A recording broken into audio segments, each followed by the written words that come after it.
So it's just talking about sick and disabled spouses and how that can be a needs-based model of spousal support. But keep in mind that the models of spousal support can also overlap. Someone can have not only a needs-based spousal support claim, but also a compensatory spousal support claim.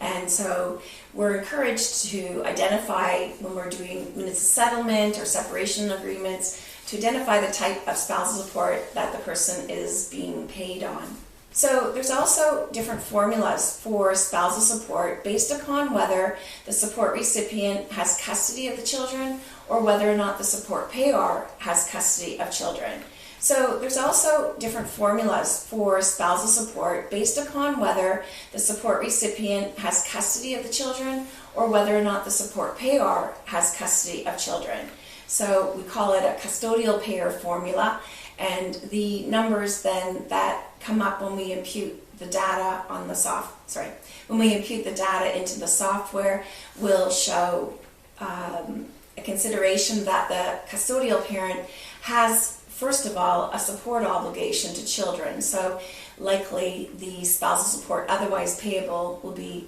reduced. So just as I was talking about different models of spousal support, there's also different formulas that are contemplated within the spousal support advisory guidelines. And so we have a custodial payor formula to address a situation where the support payor has custody of a child or children, because factored into that calculation for quantum is an acknowledgement of the obligation of the support paying spouse that he or she first has to be able to provide for the children in his or her care. So contrasted to the custodial payor formula, there is the what we call with children formula, and that's where we anticipate that the support recipient is the one that would have the children in his or her custody and that the children would primarily reside with that spouse. What becomes interesting is where parties share residency of a child or children.